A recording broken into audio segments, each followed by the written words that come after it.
Eagles can live up to 70 years because they are mentally strong. After 40 years, every eagle has to make a difficult decision.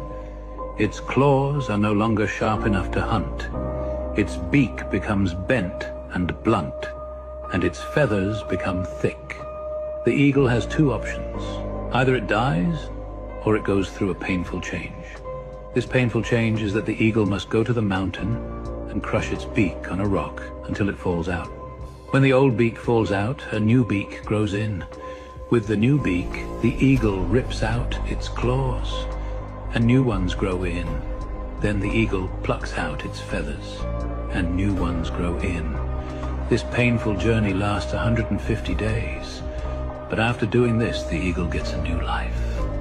Sometimes we need to get rid of our old self in order for a new and better version to emerge.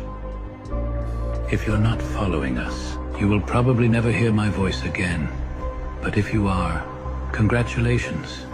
You're growing every day. Today your mind's going to be blown by breaking this symbol down. This is what we call a complex symbol. Many different symbols used together to create a greater meaning. The first thing we notice is the eagle. The eagle can fly in the air and it looks down upon the earth. It has a higher view of reality. In this degree, it represents a heightened understanding and view of self. They understand their true nature as pure consciousness and the origins of consciousness and the human mind. The eagle is free to fly around and do whatever it wishes, representing freeing the mind from the earthly-based survival low-level consciousness. The eagle is standing on a sword. The sword moves through the air. Air corresponds with the mind. Water corresponds with emotion. Fire corresponds with spirit. And earth corresponds with the physical body.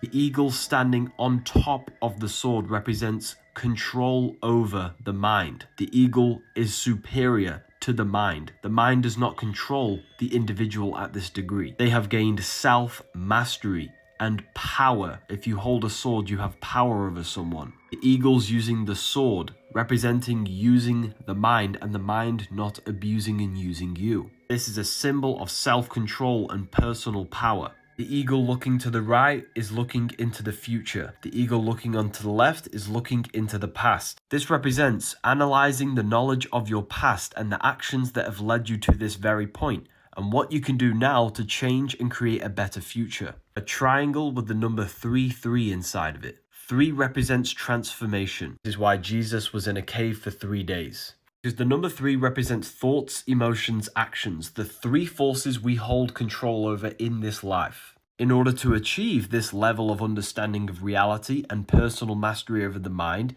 you have to gain full control over thoughts, emotions, and actions, and transform the self through these 3 transformative forces. The crown represents royalty. Royalty controls society, representing control over the self and the mind. Also represents the crown chakra, which allows light and higher thoughts to enter our awareness, our conscious mind. There's so much more that goes into this. Make sure to follow me for more. Have you ever looked at a crucifix and wondered what the INRI above Jesus' head means? This goes back to the Gospel of John, chapter 19, where Pontius Pilate has the charges against Jesus written out in Latin, Greek, and Hebrew and nailed to the cross above Jesus' head as a warning to people passing by. INRI means Iesus Nazarenus Rex Aidiorum, which means Jesus Christ, King of the Jews. This piece of wood that was put above Jesus' head on the cross is known as the Titulus Crucis, and this relic exists to this day in the Church of Santa Croce in Jerusalem in Rome. There are 2 levels, apparently, of people. One of these levels is composed of persons who accept and obey the pressures of the environment without question. Whatever is done by others, whatever makes life more simple or convenient for themselves, they follow.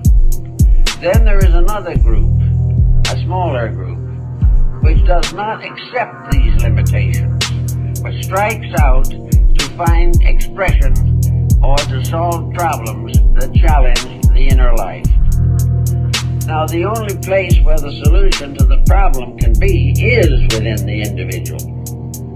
But most persons do not become aware of problem-solving powers, except to a very limited degree.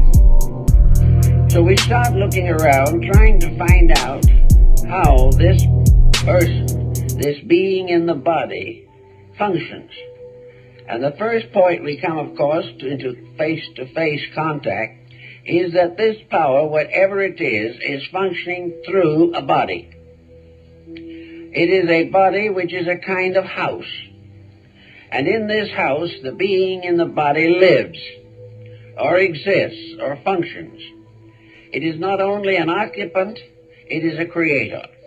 It not only maintains bodies, but it fashions and modifies them.